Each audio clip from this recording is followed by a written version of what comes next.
eh, share-nya gimana materi? Oh, materinya ini.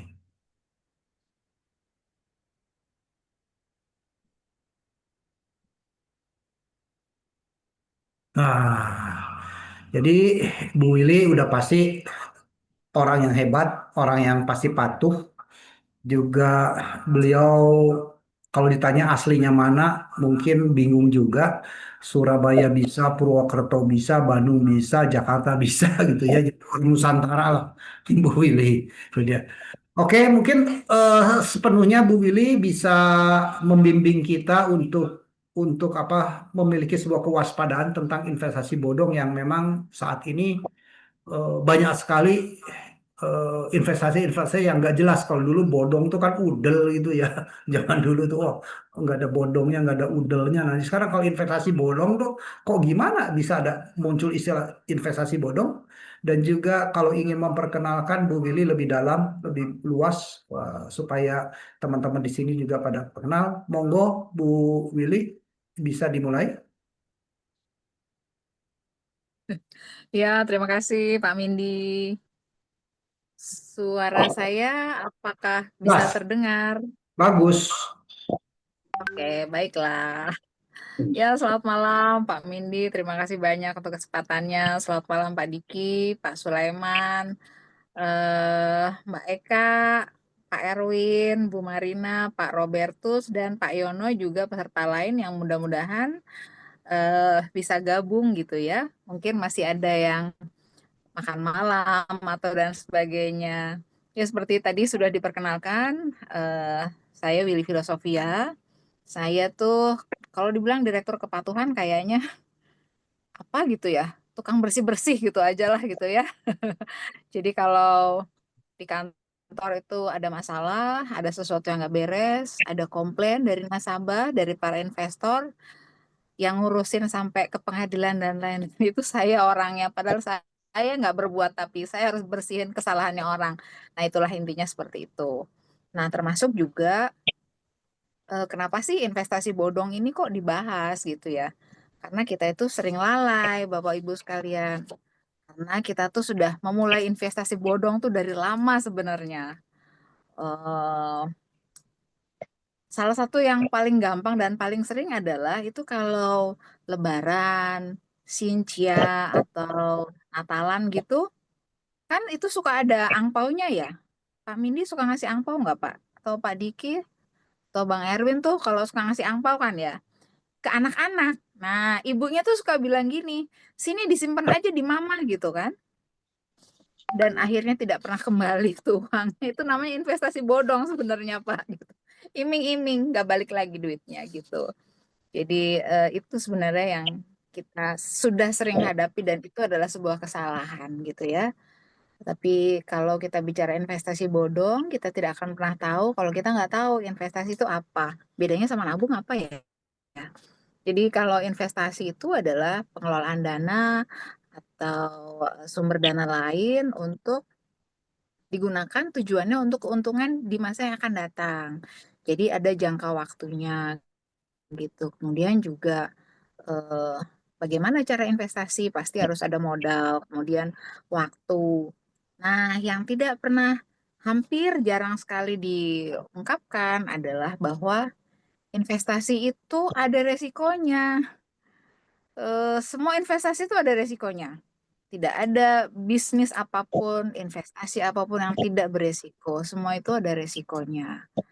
Nah, katanya sih, katanya kalau kita tahu resikonya pasti kita akan kenal juga lah, kita akan tahu juga lah dengan keuntungannya gitu. Katanya ya, belum tentu juga benar. Tetapi makanya itu seringkali kita melihat bahwa beberapa kasus investasi yang memang menipu, jadi mereka sebenarnya tujuannya tidak investasi, tapi jelas-jelas penipuan berkedok investasi mungkin seperti itu ya.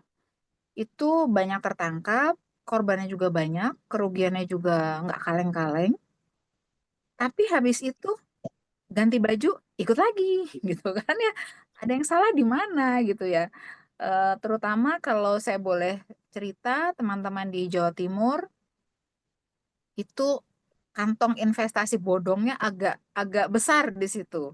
Setiap ada investasi bermasalah atau berkedok penipuan berkedok investasi, pasti hampir dipastikan Jawa Timur tuh menduduki peringkat pertama. Saya juga heran, kenapa ya? Apa nggak sadar? Oh sadar.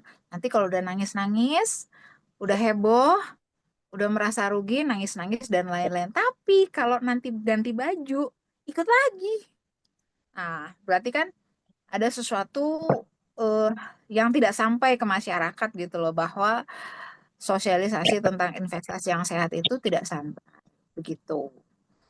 Nah, kemudian itu investasi bodong, bahwa investasi bodong itu adalah eh, sebuah apa ya, iming-iming sebenarnya ya, iming-iming dari seseorang, pelakunya bisa jadi saudara, bisa juga kawan dekat gitu ya. Izin buka kacamata karena silau, terus kemudian eh, yang pada akhirnya tuh merugikan gitu loh.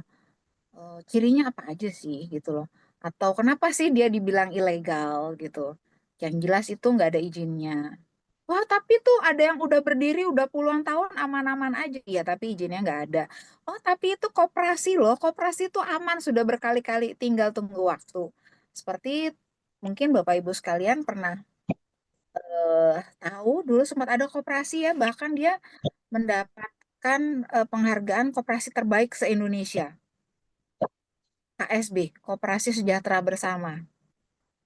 Pak Mindi pernah dengar nggak Pak itu? Atau pernah ikut kali? Nah, itu Dengar, ya, dengar tuh. pernah ya Pak Sulaiman ya. Wah, itu luar biasa. Jadi saya pernah ditawari untuk apa ya, memindahkan sebagian nasabah saya ke sana gitu. Saya bilang, kalau saya mindahin ke sini, benefit buat saya apa? Terus akhirnya saya dipertemukan dengan salah satu kepalanya. Pertanyaan saya simpel. Kalau Anda mengelola dana segini banyak, itu uangnya dikemanain? Simpel aja gitu loh. Ini yang dikelola tuh gede banget kan. Dalam satu Iya. bulan mereka ada nasabah masuk tuh luar biasa banyak. Mereka jawabnya, oh kami punya apa namanya minimarket. Saya bilang minimarket di mana? Kemudian jawabnya lagi adalah, selain minimarket kita punya perumahan. Oke, perumahan di mana? Semuanya itu di Bogor. Saya searching, saya googling ya. Kalau misalnya dia bilang, oh saya punya minimarket, kita join dengan Indomaret atau Alfamart gitu, atau mungkin Hypermart gitu, saya mungkin masih percaya. Tapi ini ecek-ecek banget gitu loh. Terus udah gitu perumahannya juga nggak jadi, belum jadi perumahan. Perumahan, aduh ecek-ecek banget. Dari situ saya berdebat dengan si kepalanya. Saya bilang, kalian izinnya ini di mana? Pengawasan kalian tuh siapa yang ngawasin? Dan ternyata koperasi itu tidak masuk di OJK. Jadi OJK tidak mengawasi. Yang mengawasi hanya Kementerian Koperasi. Jadi kalau ada apa-apa ya you dadah you bye-bye. Selamat, uang Anda tidak kembali gitu. Nah, atas dasar perdebatan itu, jadi saya pikir, wah ini jelas lah tinggal nunggu kolapsnya aja, dan benar kolaps. Gak sampai setahun kemudian dinyatakan gagal bayar ke semua nasabah. Sampai sekarang juga gagal bayar. Terus apakah nasabahnya protes? Nggak protes. Kenapa? Karena tadi, karena saya bukan ahli hukum ya, tapi investasi bodong itu hukumnya adalah perdata.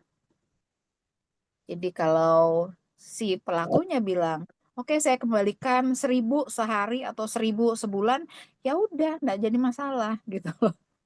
Ya nggak tahu lah, mudah-mudahan tidak ada lagi gitu. Nah itu adalah investasi bodong. Kemudian next Pak Mindi, eh, ke ciri-ciri aja, ciri-ciri investasi bodong. Eh, kita seringkali ditawari kalau kita mau investasi adalah keuntungan. Benar ya? Hampir tidak ada mitra-mitra atau marketing-marketing investasi yang tidak menawarkan keuntungan gitu loh. Tapi pasti yang ditawarkan adalah keuntungan. Kemudian juga tidak ada resiko. Wah, itu palsu banget ya, padahal resikonya besar gitu. Kemudian juga kalau kita tanya, ini terdaftar di mana sih? Oh, kita tenang, ada SIUP TDP. Itu nggak penting untuk perusahaan investasi gitu loh. SIUP TDP itu nggak penting. Tapi bagaimana sebuah perusahaan investasi itu terdaftar di lembaga-lembaga punya pemerintah yang sekarang sudah sangat ketat. Sharing aja adalah perusahaan saya, di mana tempat saya bekerja, di mana saya jadi kuli tukang sapu gitu. Dulu di awal tahun 2000-an, 2005-an lah mungkin ya, perusahaan seperti kami ini, di mana perusahaan wakil pialang, yaitu trading, komoditi, indeks, bahkan forex itu menjamur. Tidak ada aturan. Siapapun punya duit dikit aja bisa buka, bisa mengumpulkan dana gitu ya. Kemudian banyak kejadian, juga pemerintah banyak belajar. Di 2008 ada pengetatan bahwa satu modal disetornya nggak cuma 1 miliar nih, tapi harus 3 miliar pada waktu itu. Disertai dengan aturan-aturan lain yang mengikat gitu. Kemudian berjalan waktu, ada yang nakal, ada yang oknum, ada yang menipu. Nah, ini saya bilang nih, ada juga yang menipu, gitu ya. Ada juga yang memang uang nasabah memang tujuannya untuk menipu, gitu. Kemudian peraturan diperketat lagi per 2020-an mungkin ya, 2020-an lah. Modal di store adalah 35 miliar. Nggak boleh diapa-apain itu duit. Gitu. Jadi perusahaan kami meskipun mungkin kantornya apa di ruko gitu ya. Nggak ecek-ecek gitu. Terus kemudian juga orang-orang di dalamnya harus tersertifikasi dengan baik. Ujiannya agak ribet, makan waktu, makan biaya gitu. Artinya pemerintah betul-betul ingin memberikan perlindungan kepada masyarakat gitu, bahwa apabila kita melakukan transaksi, kita ingin berinvestasi, kita ingin mengembangkan uang kita dengan baik, itu pemerintah sudah menyiapkan semuanya dengan lebih baik dari sebelumnya gitu. Nah, itu jadi seringkali penawarannya itu adalah kalau investasi yang menipu itu adalah keuntungannya terlalu tinggi, terus kemudian legalitasnya hanya berbekal SIUP, TDP, bahkan berbekal ownernya tuh foto, foto dengan para petinggi negeri ini gitu ya, orang tuh sudah percaya gitu loh. Terus hampir tidak pernah ada pelaporan yang jelas gitu. Jadi itu cerita sedikit investasi bodong yang mungkin Bapak dan Ibu sekalian pernah ditawarin. Nah, yang nawarin nih siapa sih biasanya? Nawarin tuh bisa juga pacar, istri, saudara, kakak, adik, bahkan orang tua gitu. Itu bisa bisa jadi banget mereka menawarkan investasi itu karena memang di penipuan berkedok investasi ini eh, mereka pasti akan dengan berbagai cara untuk memaksa korbannya atau kita semua untuk ikut. Kenapa? Karena dari situlah dia dapat uang gitu loh, bukan dari trading, bukan dari berjualan, bukan dari investasi lainnya, tapi dari uang-uang Bapak Ibu sekalian sebenarnya yang dipakai untuk membayar mereka-mereka itu. Belum lagi kemudian kita kenal dengan skema Ponzi. Yang atas tuh dapatnya paling banyak. Nah, kan Bapak Ibu pasti pernah dengar nih, tapi kawan saya beneran loh dapat duitnya banyak. Itu yang pinter. Kok bilang pinter? Iya, kalau kita membaca misalnya ada yang nawarin nih, ayo, ayo ikut saya deh, uangnya tuh per bulan dapatnya 25% gitu kan. Loh kok bisa? Udahlah pokoknya ini terjamin dan lain-lain dan lain-lain. Kalau Bapak Ibu tergiur, ini tips ya Pak. Bapak Ibu sekalian, ini tips saja. Kalau tergiur, Bapak Ibu bisa tanya, perusahaanmu sudah berapa lama? Kalau masih 6 bulan, ikut Pak. Tapi jangan lebih dari 3 bulan ya. Jangan lebih dari setahun. Kalau lebih dari setahun, selamat tinggal terhadap uang Bapak. Nggak ada lagi. Gitu ya. Tapi kalau masih ya 3 bulan, 6 bulan, ikut. Itu cuannya oke. Gitu. Next, Pak Mindi.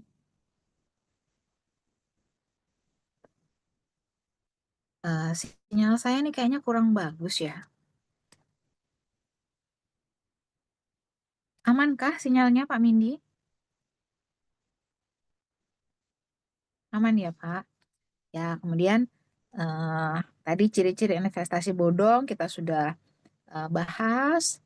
Kemudian juga investasi lainnya itu yang sering kali kita dengar adalah eh, dulu beberapa tahun lalu lah pernah dengar binari ya, binary option yang ngiklanin Crazy Rich. Oh, mereka bilangnya gini, oh saya nih bisa seperti ini karena saya tuh ikut trading loh gitu.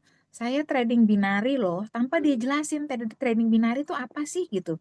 Ini ada di sini loh, itu bukan trading, itu adalah pure judi. Nggak tahu gimana caranya, pokoknya banyak yang ikut gitu kan. Dan korbannya tuh banyak sekali Bapak Ibu sekalian. Dari mulai anak-anak, mahasiswa, remaja, dan lain-lain, itu banyak banget korbannya, kebangetan banyaknya. Kemudian juga ada trading fiktif. Ini juga seringkali kita dengar gitu ya. Saya juga punya pengalaman pribadi bahwa ada kawan saya tiba-tiba bilang, minta tolong. Saya tanya kenapa? Saya mau mencairkan uang tapi nggak bisa. Kok bisa? Saya bilang. Kemudian dia cerita kronologisnya bahwa terjebak trading fiktif. Itulah tadi bahwa kita terkadang tergiur dengan iming-iming bahwa pasti untung, pasti nggak rugi, padahal setiap investasi pasti rugi. Kemudian yang tidak kalah serunya juga adalah arisan. Arisan online tuh juga sering kali tuh dijadikan ajang untuk menipu ibu-ibu supaya seolah-olah arisan gitu ya. Padahal nggak ada arisannya sama sekali. Nggak ada sama sekali lah apa yang diarisankan. Yang ada memperkaya bandar gitu ya. Eh, itu tadi sekilas tentang investasi bodong, ciri-cirinya dan cerita-cerita singkat di balik itu. Dampak negatifnya apa sih, Pak Mindi? Berikutnya, Pak Mindi. eh Investasi yang nipu-nipu itu dampaknya sebenarnya sangat terasa di masyarakat ya. Jadi begini, kalau kita sering dengar dulu menabung pangkal kaya, tapi sekarang saya bilang menabung tuh nggak bikin kaya. Bikin dimakan terus iya duitnya oleh bank gitu ya, apalagi kalau duit kita ngepres, waduh itu nggak diisi lama-lama habis dimakanin oleh bank ya. Ada pajak lah, ada biaya administrasi lah, kemudian dan lain-lain potongan lainnya gitu, apalagi sekarang 3 bulan tidak aktif, rekeningnya dibekukan gitu ya, meskipun dibekukan masih bisa dibuka kembali tapi ya butuh proses.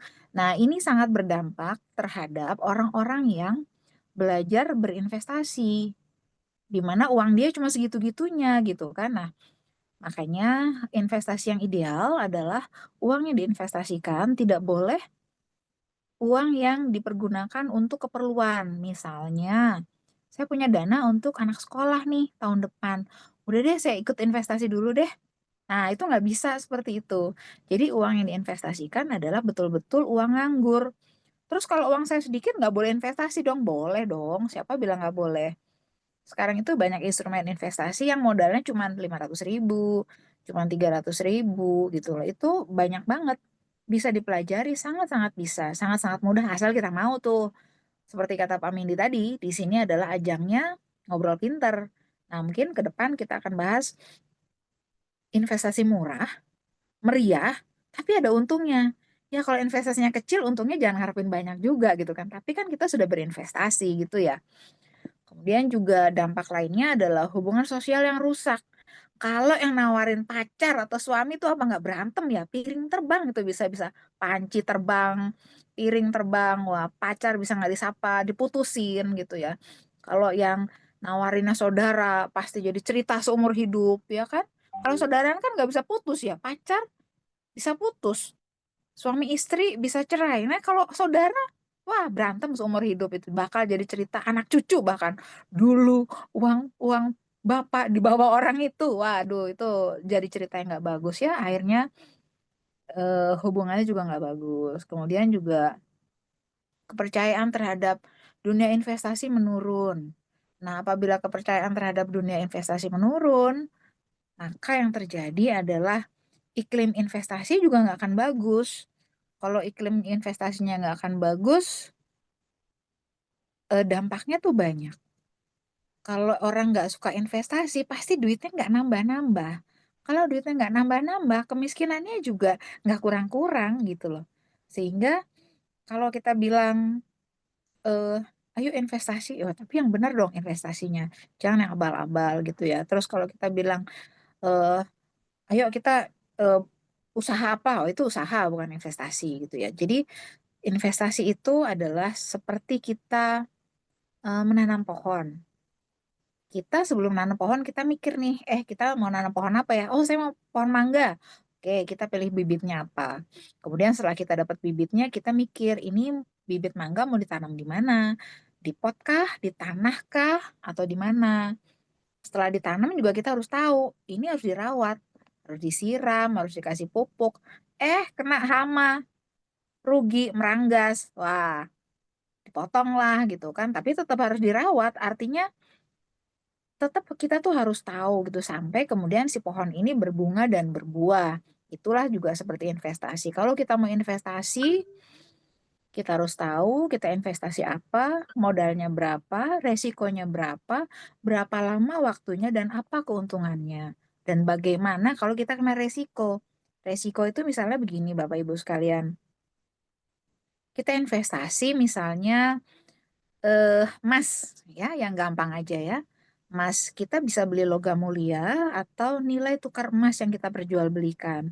Pada saat kita beli logam mulia harganya kemarin pas tinggi-tingginya tuh saya beli 2 juta nih emas antam 24 karat. Kemudian hari ini harganya cuma 1.800.000. Artinya kan saya rugi tuh 200.000. Nah, ini saya harus ngapain? Nah, itu kalau kita sebagai investor, itu harus kita tahu, itu harus kita pertanyakan, terutama ke orang-orang yang menawari kita. Nawarin, apa namanya, keuntungan yang bagus, yang banyak. Terus kebetulan nawarin pacar sendiri, atau saudara dekat, kakak, adik, orang tua, itu betulan harus ditanyakan. Kalau tidak ada penjelasan, lebih baik ditunda. Begitu. Next, Pak Mindi. Contoh kasusnya tuh banyak sekali ya, banyak sekali kita sudah sering lihat dari yang syariah sampai nggak syariah. Eh, Waktu itu ada pohon kurma, itu juga sama ya. Kemudian ada eh, Indosuria KSP, itu juga sama. Kemudian ada yang belakangan itu masih kedengaran mungkin sampai sekarang adalah Pandawa Group. Ya, padahal itu menjanjikannya keuntungannya 10 sampai 15%. Itu pun kolaps. Itu pun nggak jelas. Karena kalau kita ambil ke logika, kenapa sih investasi orang nipu-nipu ini kok bisa kolaps ya? Padahal di awal-awal bagus. Mereka mungkin punya bisnis. Mereka mungkin punya investasi di tempat lain, di instrumen investasi lain. Misalnya di bursa saham, atau di bursa komoditi, atau di bursa mata uang asing. Mereka mungkin ada di sana, tapi judulnya adalah investor di sana itu tidak pasti. Tidak ada yang pasti di dunia investasi. Pasti kena resiko, sedikit atau banyak. Dilalah kebetulannya Danio, bahasa Surabayanya itu ya, bahwa investasinya ini uangnya suatu saat pada sampai titik jenuh. Mereka nggak bisa muter lagi kemana gitu loh. Sehingga nggak bisa lagi buat bayar. Apalagi kemudian kalau investasi di instrumen-instrumen investasi lainnya sedang mengalami masalah.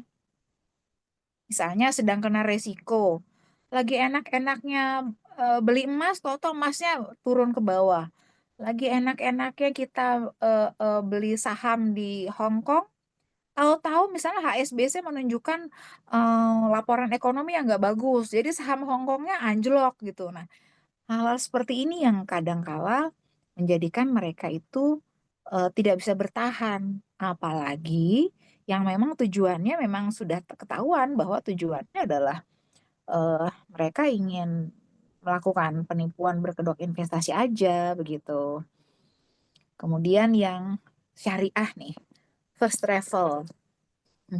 Kita semua tahu ya, siapa sih yang nggak seneng kalau ada apa namanya, kita bisa beribadah, harganya murah, ya kan?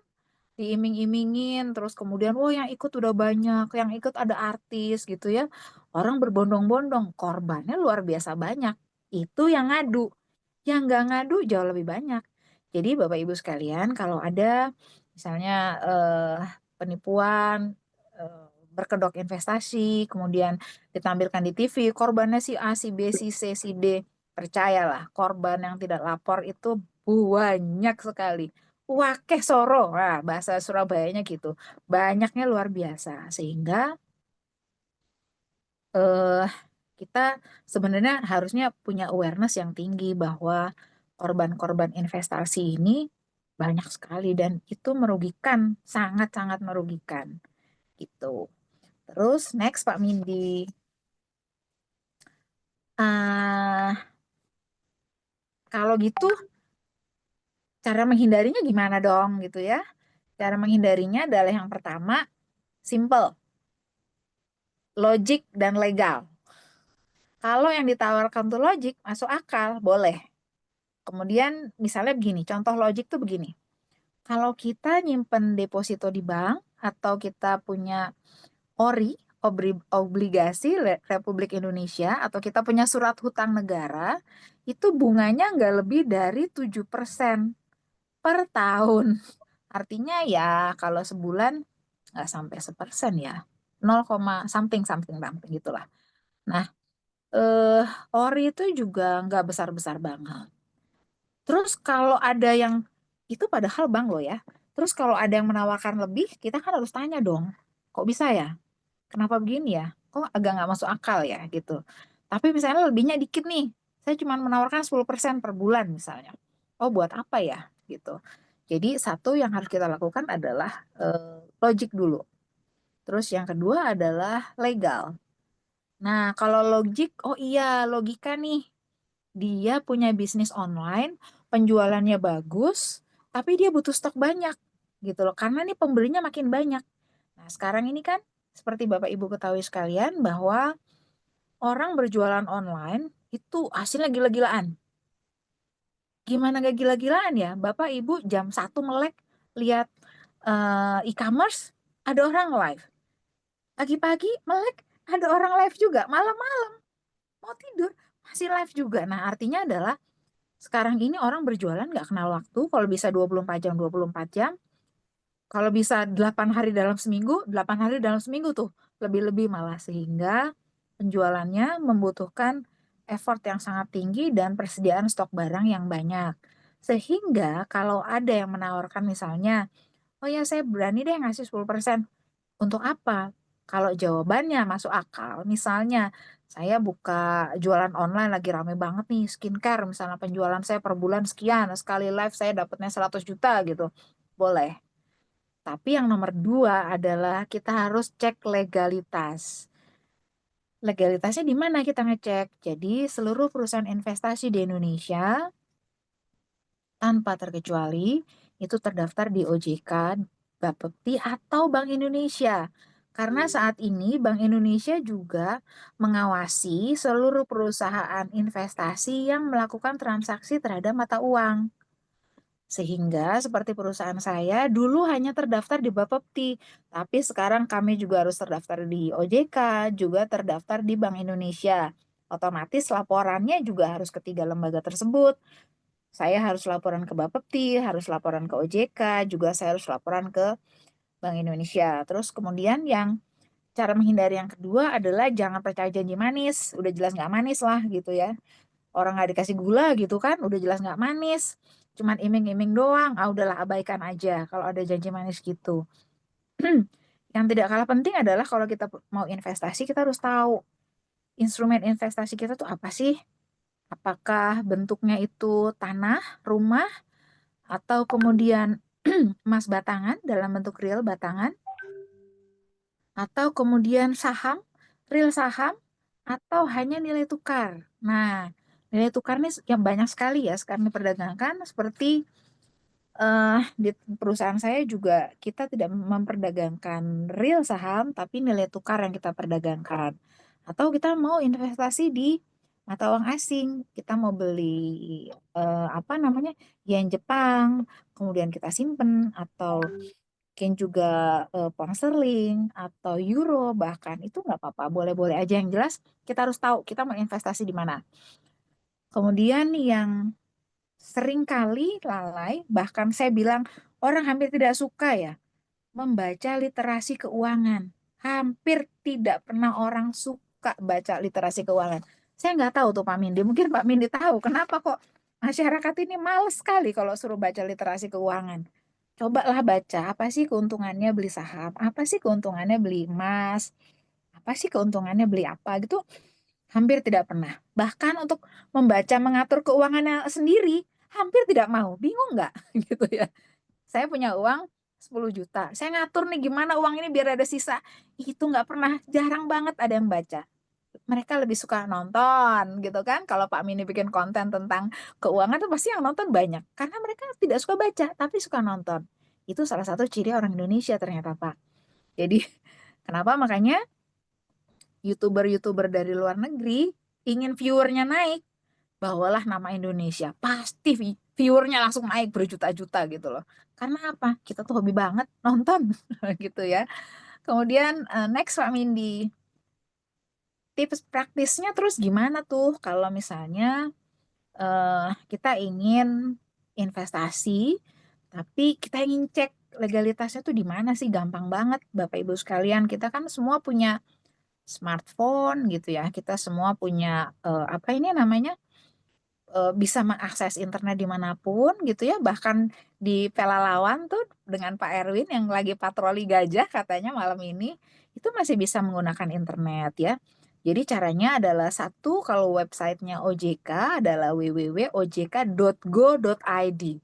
Pastikan belakangnya go.id karena itu punya pemerintah. Atau kalau Bapak Ibu ragu, saya mau investasi saham atau saya ingin kenal di bursa itu kemana ya? Bisa cek websitenya Bapepti. Bapepti adalah Badan Pengawas Perdagangan Komoditas Industri. Nah, itu juga bisa di www.bapepti.go.id. Tapi saya males, telepon aja telepon. Kalau telepon OJK 157 bisa tanya langsung, langsung dijawab, nggak pakai ABCD, nggak nunggu berjam-jam, langsung dijawab. WhatsApp-nya bisa nggak? Bisa, OJK bisa WhatsApp juga. Nomor teleponnya 0811 57 157 157 Gampang banget sekarang ngeceknya. Jadi kalau ditawarin apa-apa, kalau logikanya kita masuk akal, boleh cek langsung. Tapi saya malas, nggak ada sinyal, udah telepon aja 157. Telepon OJK. OJK sekarang menaungi seluruh perusahaan investasi yang ada di Indonesia. Terakhir, Pak Mindi. Next. Yuk. Jadi Bapak Ibu sekalian, eh, tadi udah saya banyak sekali ngobrol tentang investasi bodong dan lain-lain. Eh, Investasi sehat itu seperti apa? Kemudian itu investasi itu pasti bikin kaya, yes, iya, pasti ya itu. Tapi juga jangan lupa investasi itu juga beresiko. Katanya investasi yang bijak itu adalah ketika kita paham resikonya dan tahu hasil yang ingin dicapai. Jadi kita paham dulu kita resikonya apa, kita pasti akan tahu hasilnya itu akan seperti apa. Terus investasi itu juga yang pertama harus logis, legal, dan transparan. Kemudian jangan pernah tergiur dengan jebakan Batman. Keuntungan yang berlipat ganda dalam waktu yang singkat. Nggak pernah ada ya Bapak Ibu sekalian. Logikanya tuh begini. Jangankan kita bilang investasi ya. Misalnya, misalnya nih Bapak Ibu ditawarin, ayo investasi saya deh. Saya ini rentenir. Wow, Bang Titil. Kalau di Surabaya namanya Bang Titil, Pak Mindi. Jadi bank yang tiap hari ibu-ibu tuh keliling-keliling gitu kan. Nah, keuntungannya berapa? 10%. Oke, diterima aja. Itu pun si pengelola uangnya itu harus kerja keras. Kenapa dia harus galak? Ya kan dia harus rajin nagih. Kemudian dia nggak tahu nggak tahu waktu tuh. Kadang orang belum bangun udah ditagih gitu ya. Orang mau tidur dia dodok-dodok gitu ya. Terus begitu orang nggak bisa bayar tetap aja dia marah-marahin. Itu aja beresiko loh. Apakah itu beresiko gagal? Iya. Kalau orang yang nggak bayar, gimana? Uangnya hilang kan? Itu aja beresiko. Nah, apalagi investasi yang kita nggak sendiri nggak jalanin. Nah, oleh karena itu, dengan adanya tadi beberapa sharing saya beberapa saat ini, pasti banyak lah, banyak sekali yang harus kita waspadai bahwa kita punya awareness bersama. Kalau kita ingin investasi, pastikan bahwa kita paham. Pastikan juga bahwa investasi itu dijalankan oleh kita sendiri. Jangan sampai nanti Bapak Ibu ditawarin investasi, terus kemudian yang nawarin bilang gini, udah Pak, Bapak kan repot nih, saya aja deh yang transaksiin. Jangan pernah mau ya Bu, karena itu juga dilarang. Tidak boleh. Kalau dulu boleh, zaman saya masih muda dulu, 10 tahun lalu lah itu boleh, tapi sekarang udah nggak boleh. Jadi tidak boleh seseorang mentransaksikan apapun investasi yang Bapak Ibu laksanakan. Begitu Pak Mindi. Sudah ya? Oke. Sudah. Oke, terima kasih. Yuk kita berikan tepuk tangan dulu buat Bu Willy atas paparannya ya. Hmm. Yuk, Bapak Ibu semua, apakah ada yang ingin bertanya? Silahkan raise hand dulu. Nanti saya akan berikan kesempatan. Siapa yang ingin bertanya, silahkan.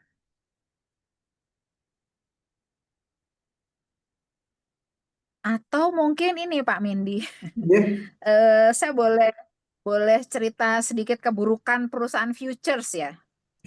perusahaan? Jadi futures beberapa perusahaan seperti saya bekerja gitu ya. Jadi Iya, ya, oke. perusahaan kami ini adalah perusahaan wakil pialang di mana kami menerima dana masyarakat untuk kemudian Jual. nasabah itu bertransaksi gitu loh. Tapi biasanya kalau ada orang bilang, "Wah, saya ditawarin nih transaksi di perusahaan futures," ceritanya tuh pasti jelek. Hmm. Apa tuh nipu? Apa tuh nggak jelas? Uang saya hilang tanpa dia jelaskan. Kok uangnya bisa hilang? Kok nipu? Kenapa ceritanya? Nah, mungkin Bapak Ibu sekalian ini ada yang ingin sharing atau yang ada yang ingin mengecam. Saya terima dengan sangat terbuka dan saya akan jelaskan kenapa sih bisa terjadi kerugian. Kenapa sih apa namanya uangnya Bapak Ibu sekalian bisa hilang gitu loh. Kenapa sih tiba-tiba uang saya semalam masih ada, pagi-paginya kok udah nggak ada nih uang saya kemana? Apa dimakan tikus, dimakan tuyul? Nah mungkin saya terbuka sekali Pak Mindi untuk hal itu. Ya, siap, siap. Oke, terima kasih Bu Willy ya. Ini ada Pak Suryo, selamat malam Pak Suryo dari Malam, Malang ya. malam Pak Min. Oh, udah lama nih Pak Malam Pak Suryo. Min, lama nggak ketemu. Iya. Iya. Nah, Ya saya Bu, ngomentari dikit dengan Bu Willy tadi. ya, Jadi memang kemarin kebetulan gimana kita diskusi dengan OJK juga. Jadi persoalan kayak perusahaan Fuce yang sifatnya kayak asuransi, kayak forex itu yang jadi masalah. eh, Indonesia itu tidak ada undang-undang kedistributoran atau keagenan. Ini tidak ada. Sehingga apabila terjadi masalah seperti forex, seperti kayak investasi bodong, itu yang dikorbankan yang bawah, bosnya Melayu karena nggak kita nggak kenal sama ininya.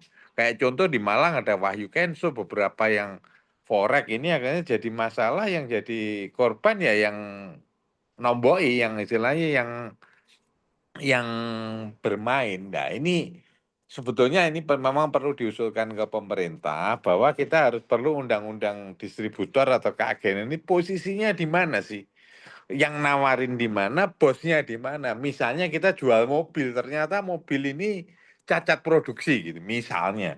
Nah, kami sebagai distributor ini tanggung jawabnya seberapa, sebagai pabriknya berapa, ini kan aturan kita nggak jelas. Sehingga sering terjadi persoalan kalau sudah masalah sulit. Kayak contoh beberapa asuransi itu begitu asuransinya bangkrut, semua lepas tangan, keluar dah. Oh, saya sudah nggak di asuransi ini. Nah, ini yang repot. Nah, kembali lagi seperti yang Ibu tadi cerita mengenai perusahaan yang sekuritas dan sebagainya ini yang jadi masalah bahwa yang marketingnya ini hanya tahu sedikit tapi ceritanya udah banyak. Berarti lossesnya gimana ininya berarti nggak pernah dipelajari. Wah ini penjualnya harus dalam satu lot. Kak. Kalau turun harus nomboi lagi supaya genep satu. Ini nggak pernah diajarkan detail. Detail nggak pernah diajarkan sehingga ini terjadi masalah. Sehingga banyak jadi korban. Apalagi pengetahuan orang itu kan nggak sama. Hanya diming-iming untungnya aja nggak tahu resiko rugi. Kayak asuransi sama. Orang Indonesia nggak mau rugi. Makanya ada yang wah kalau asuransi kematian langsung hilang ini ada investasinya ini pasti rugi dah kalau dicampur kematian sama asuransi kan sekarang logika aja Pak asuransi kita ikut yang tahunan itu komisi salesnya 35%, 30% gimana mau dalam waktu dekat mengembalikan 100% sudah impossible belum operasional kantor lokal, kantor Jakarta, kantor regional itu nggak mungkin. Bukan saya nggak setuju, setuju semua itu pilihan. Kalau pas naik ya oke. Ya ini aja mungkin tanggapan saya Pak Min dan Bu Willy ya. Ya, Oke, makasih. makasih Pak Suryo. Ini kalau mau ke Malang ke Jatim Park, boleh hubungi Pak Suryo nih. Siap. Jatim Park ya. Oke, Iya. di Malang, siap. Yuk, ada lagi yang lain-lain tuh Pak Willy kalau mau ke Jatim Park, Pak Diki ini dekat tuh, 1,5 jam aja dari Surabaya. Pak Sulaiman jauh-jauh dari Depok katanya paling ganteng ada yang bertanya Pak Sulaiman. Masih unmute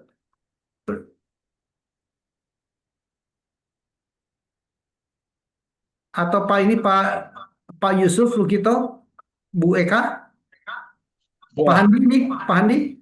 Nah, Pak dan Sulaiman, silakan Pak Sulaiman. sekedar bertanya ya, Mbak Willy. Ya, ya. Yang pertama itu, Siap. yang pertama itu apa sih core bisnisnya Mbak Willy gitu. Nomor dua, Apa? ya bisnis perusahaan Mbak Willy itu ya. Nomor dua, sebetulnya saya ini ada kasus kecil ya di kripto ya. Mungkin di sini ada yang ahlinya. Saya ini pensiunan guru ya. Ada yang ngajak trading gitu di kripto ya. Waduh, bagus sekali memang profitnya gitu.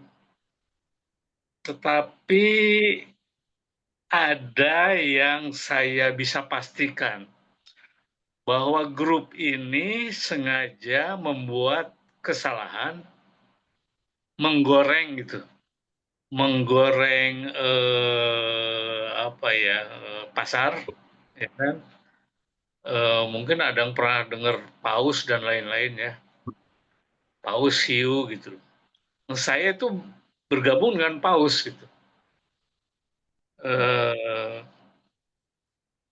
jadi karena saya serakah, itu saya tes bisa cair itu dana.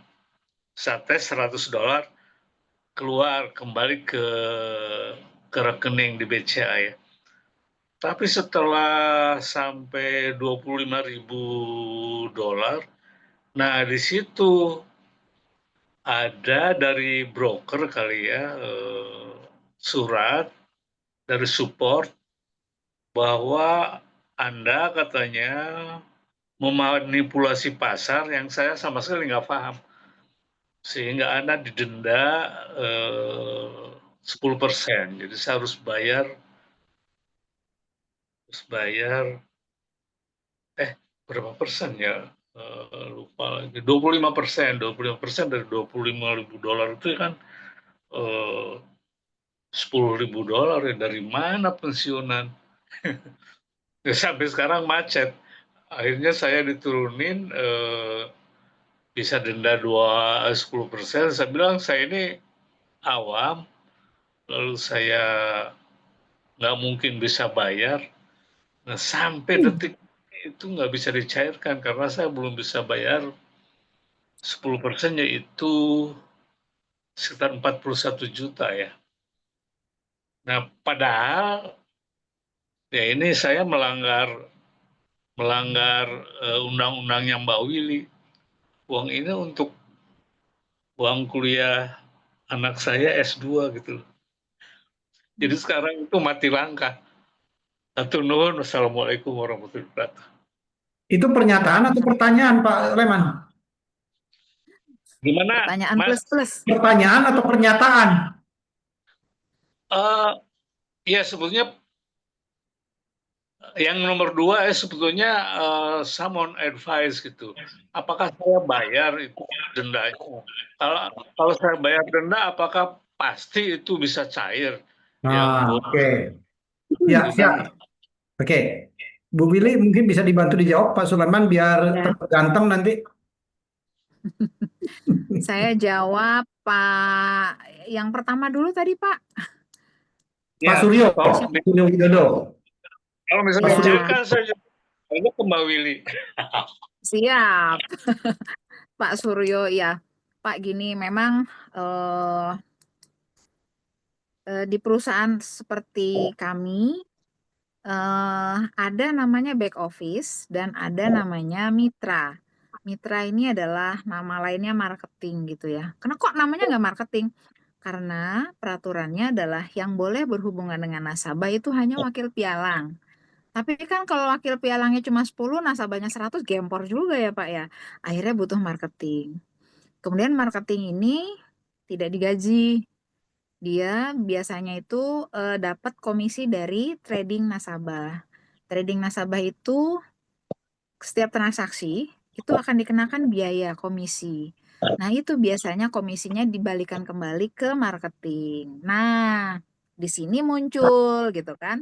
Marketing butuh makan, biayanya banyak, entertainnya juga biasanya tuh luar biasa banyak, Pak. Mereka tuh jor-joran karena komisinya gede-gede, Pak, luar biasa besar-besar. Nah, yang jadi Ya, korban siapa? Nasabah gitu kan. Jadi ada duit nasabah, entah gimana tradingnya, duit nasabah habis, komisi-komisi si marketingnya sebesar duit nasabah gitu loh. Itu gila ya menurut saya ya.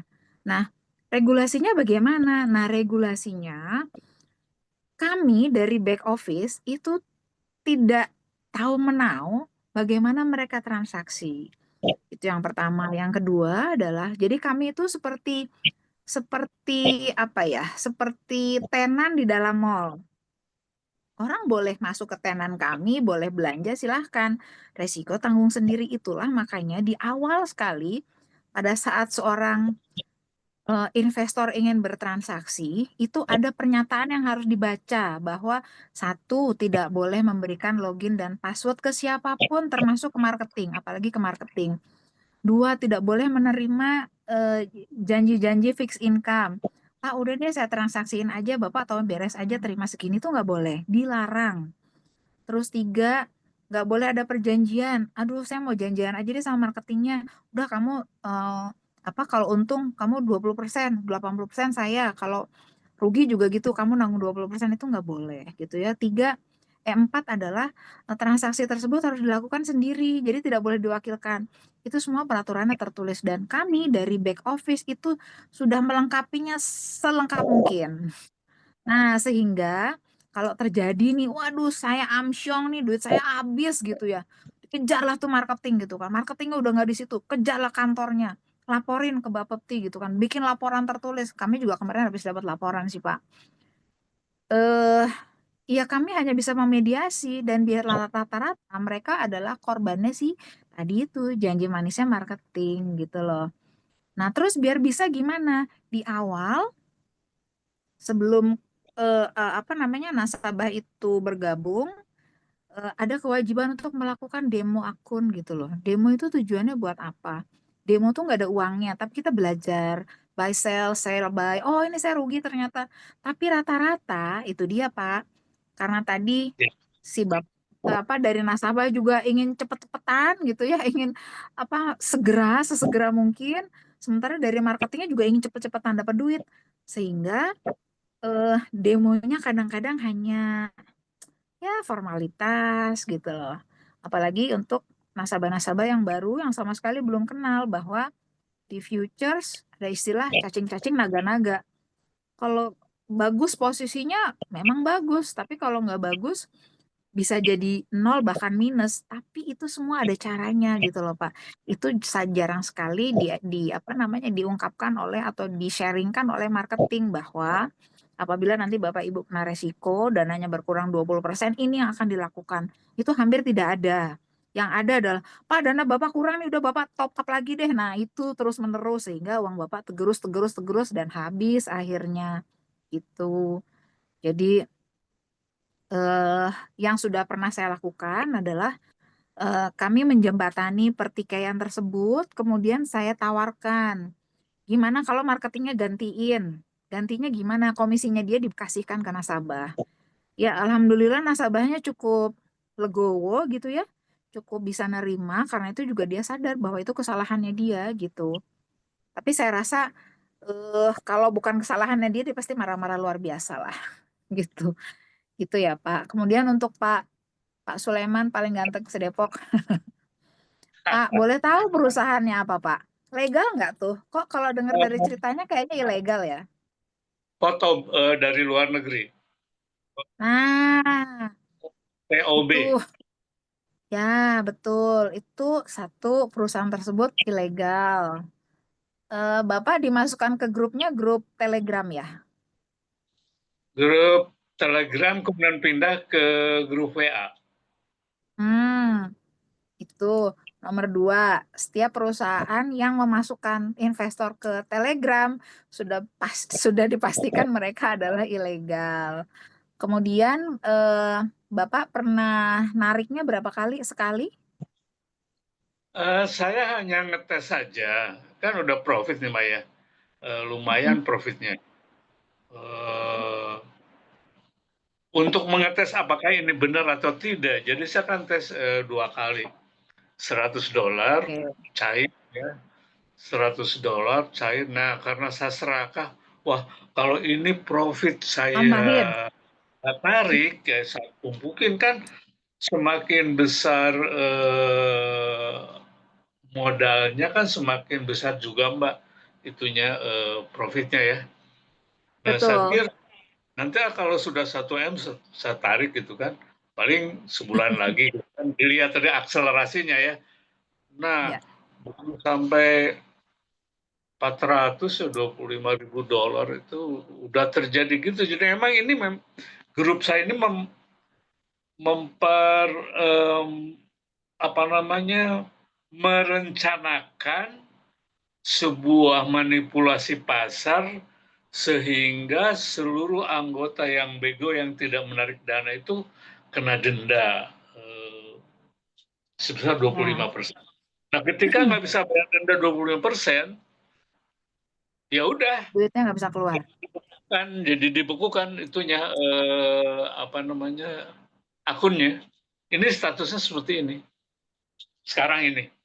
Ya, jadi Pak Sulaiman, ya dengan sangat menyesal sekali saya harus bilang Bapak sudah terkena scammer penipuan Pak. Jadi eh, dalam grup itu biasanya 75% adalah teman-temannya sendiri gitu loh Pak. Jadi kalau ada yang bilang, oh alhamdulillah atau oh congratulations saya habis narik sekian banyak. Oh syukur, waduh terima kasih saya udah narik sekian banyak. Itu hanya komplotan saja Pak. Itu hanya apa ya, membuat apa namanya orang-orang tuh jadi tergiur. Kemudian juga kalau Bapak pernah narik 2 kali dalam jumlah yang kecil, itu sudah dipastikan pasti orang akan naruh lebih besar. Sudah dapat dipastikan 80% seluruh korban akan melakukan hal-hal seperti itu. Jadi kalau saya udah narik sekali, nah apa bisa, kemudian saya narik lagi 2 kali bisa, saya akan top up lebih besar. 80% nasabah yang terjebak itu adalah seperti itu, Pak. Jadi kemudian nanti ada aja ceritanya kayak sekarang kena denda. Kalau kripto yang benar, Pak, nggak ada denda-dendaan, Pak. Trading aja seperti biasa nggak ada denda-dendaan, nggak ada Anda melanggar apalah nggak ada. Itu hanya akal-akalan. Percaya deh, Bapak sekarang bayar nih 41 juta, duit Bapak tetap nggak keluar karena duitnya udah nggak ada. Jadi trading yang mereka lakukan, mohon maaf saya harus bilang, itu adalah fiktif, hanya akal-akalan. Apalagi kalau perusahaannya di luar negeri. Yang di dalam negeri aja, kalau ada masalah nih, kita ngurusnya tuh ribet banget, Pak. saya aja yang di Jakarta menyarankan udah deh damai aja. Ganti ruginya gimana udah gitu aja. Daripada diurus ribet. Udah ribet lama nggak keluar juga duitnya gitu loh.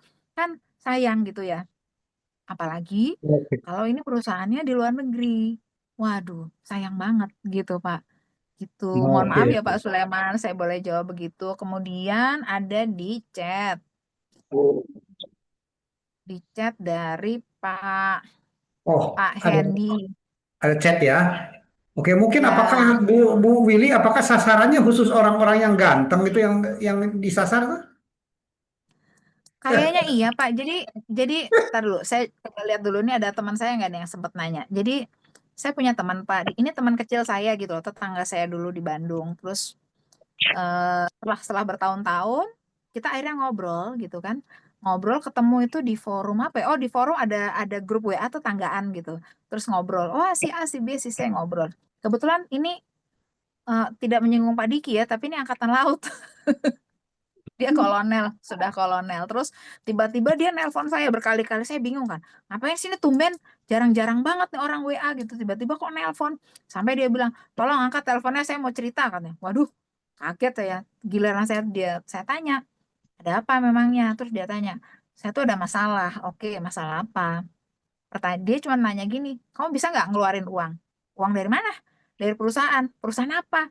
Dia ceritalah. Persis seperti hal yang sama seperti yang Pak Sulaiman alami gitu loh, bahwa awalnya kecil, kenalnya dari media sosial nih marketingnya gitu.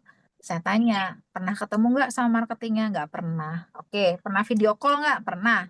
Laki atau perempuan? Perempuan. Oke. Terus apa aja? Nah, persis sama Pak. Dimasukkan ke grup Telegram, kemudian dia nyetor uang sampai dia tuh pinjem uang 400 juta something gitu. Nah, sehingga uangnya tuh tertulis di neraca perdagangannya adalah uangnya dia tuh 1 miliar lebih. Nah, tapi dia mau narik, nggak bisa. Terus dia bilang sama saya, kamu tolongin saya dong, tolong tarikin uang ini kalau uangnya ada, buat kamu deh 25%. Ya saya cuma jawab, duitmu udah nggak ada, percuma aja mau ditarik apanya, mau diurus apanya gitu loh. Nah terus akhirnya saya bisa simpulkan adalah kadangkala marketingnya tuh pintar banget. Biasanya mereka mencitrakan dirinya adalah dia seorang yang sukses, sering berlibur ke luar negeri, duitnya banyak, dia tuh sangat apa ya, pokoknya kesuksesan lah gitu.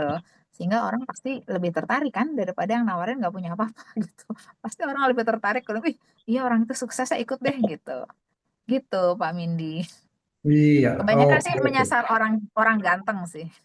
Oh, iya, biasanya nyasar orang ganteng. Makanya Pak Sleman mungkin gantengnya kurangin dikit deh biar nggak disasar lagi. Ah, oke, Bapak Ibu semua tadi dari Pak Handi ada chat ya, Pak Handi. Selamat malam Bu Willy. Mohon Ya, pencerahan terkait investasi yang dikelola institusi dana pensiun instansi pemerintah. ya. Oke. Ini juga lagi seksi banget ya Pak Mindi ya, dana pensiun pemerintah. Kalau di luar negeri itu namanya pension fund. Jadi sama. Jadi pemerintah itu mengumpulkan dana pensiunnya pensiunan semua. Kan selama ini kita tuh jarang sekali tahu ya Pak bahwa orang-orang yang pensiun sekarang itu adalah orang yang gajinya dipotongin dari awal sebenarnya. Jadi sebenarnya bukan dana pensiun, gaji mereka aja itu yang dipotongin. Nah, kemudian adalah kan banyak banget tuh andaikan seseorang bekerja selama 20 tahun, dia tiap bulan dipotongin 100.000, itu udah berapa? Ya kan 20 tahun. Itu satu orang kali sekian puluh juta orang, itu besar sekali. Nah, di luar negeri ada namanya pension fund. Pension fund ini merupakan pengelolaan dari dana-dana pensiun yang dikumpulkan kemudian diinvestasikan. Mereka ini sangat berpengaruh terhadap pasar, Pak Handi. Jadi misalnya nih, eh, kalau kita bicara di Amerika aja ya, kalau gubernur Fed-nya itu batuk, istilah kita tuh batuk, dia ngomong aja, apa saja sedikit saja itu market bergerak. Kalau dia misalnya cerita bahwa kita akan menaikkan suku bunga, market bergerak. Investor pasti akan mau menjual seluruh komoditasnya, seluruh sahamnya, mereka akan rame-rame nabung. Nah, begitu juga kalau misalnya ini tanggal berapa ini? Awal bulan ya. Awal bulan biasanya ada namanya akhir bulan. Itu ada namanya non farm payroll. Sekitar tanggal 3, 1, 2 apa 3 lah gitu, ada non farm payroll. Daftar orang-orang, gajinya orang-orang yang di luar pertanian. Itu market bergerak. Kadang-kadang suka digoreng. Sama kalau dengan saham di Indonesia. Sahamnya Barito itu belakangan kadang-kadang terkena gorengan. Tapi apa cuman itu? Enggak. Sahamnya BCA dan lain-lain kena gorengan. Nah, diharapkan pension fund ini menjadi penyeimbang. Artinya begini, menggoreng saham itu gini. Ini misalnya nih kita sekarang ber-16 orang. Saya beli harga saham minyak goreng deh. Harganya 100. Pak Sulaiman beli 150. Kemudian Pak Mindi beli di harga 200. Kemudian Pak Diki beli di harga 300. Ini nilai sahamnya tuh naik terus, Pak. Naik terus. Untuk orang-orang awam yang nggak di luar grup kita melihatnya kan, ini saham minyak goreng nih luar biasa nih, keren nih dia. Ayo kita berlomba-lomba ikutan. Sementara kita yang ber-16 ini udah janjian. Kita ngegoreng saham ini yuk. Ayo kita 16 nih sepakat. Oh, kamu beli di sini sampai sih saham ini nilainya tinggi banget. Orang-orang follower di luar 16 orang ini, di luar grup kita ini kan mulai ikutan tuh. Pada saat mulai mereka ikutan, kita grojok dari atas, jualin pelan-pelan. Kita udah nggak karu-karuan untungnya. Jualin pelan-pelan seperti itu. Sehingga yang baru-baru ini pasti rugi udah. Mereka beli di harga mahal, nggak tahu naiknya kapan. Karena permainannya hanya kita. Nah, pension fund ini atau dana pensiun ini nanti pengelolaannya masuk pasar sebagai penyeimbang.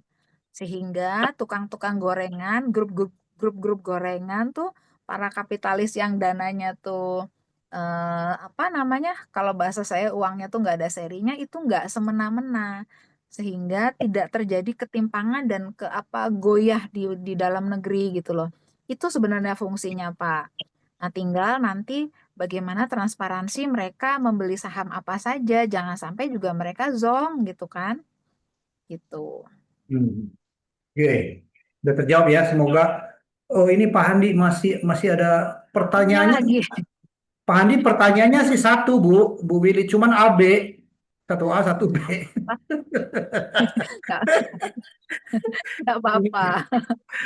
Bu Willy, di Indonesia apakah legal jika pension fund tersebut menawarkan semacam deposito dengan bunga yang lebih tinggi dan suku bunga yang dijamin LPS kepada investor pribadi? Nah, kalau legal apa enggak, saya tuh nggak berani jawab ya.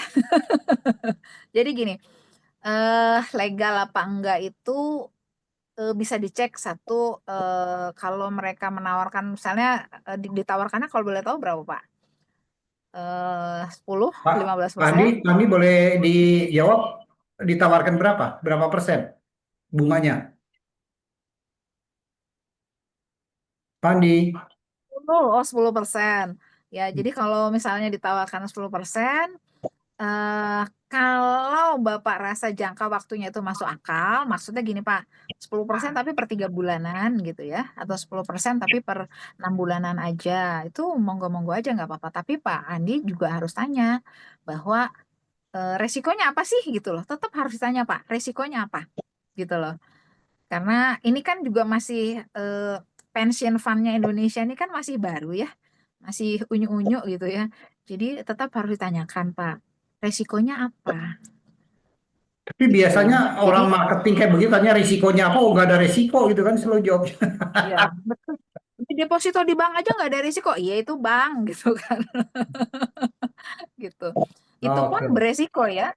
Pada saat dulu mungkin Bapak Ibu masih ingat 98 pada saat krisis, deposito kan juga beresiko. Resiko duitnya hilang gitu ya, nggak balik, atau depositonya 10 miliar yang balik cuma 2 miliar gitu. Karena itu mungkin saran saya Pak Handi harus tanya jelas Pak, resikonya apa, resikonya seperti apa Pak, ya jelas aja tanya, mungkin nggak dana saya hilang, jaminannya apa gitu loh. Gitu. Kalau Bapak mungkin jawaban saya kurang jelas, ada baiknya mungkin Bapak tanya ke 157 Pak, ke OJK.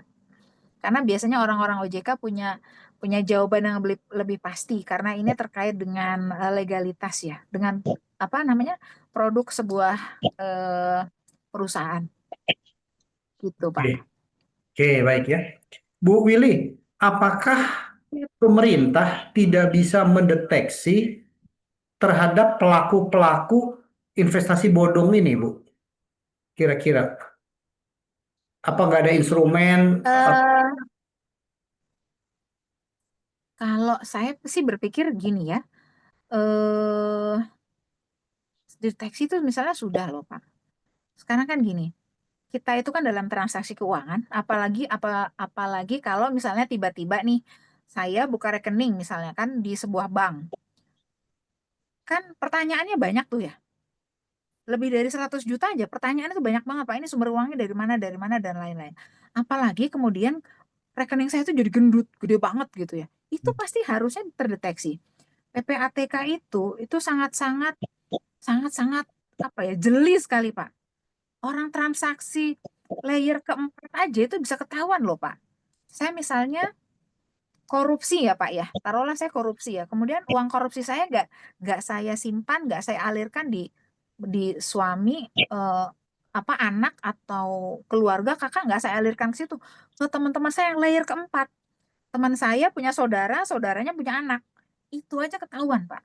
Apalagi sekarang yang tiba-tiba misalnya saya berniat menipu dengan investasi, rekening saya tiba-tiba besar sekali, udah pasti ketahuan. Tapi, balik lagi, tapi Pak, kalau nggak ada pengaduan nggak bisa diapa-apain. eh Kontradiktif ya, artinya lucu juga gitu loh.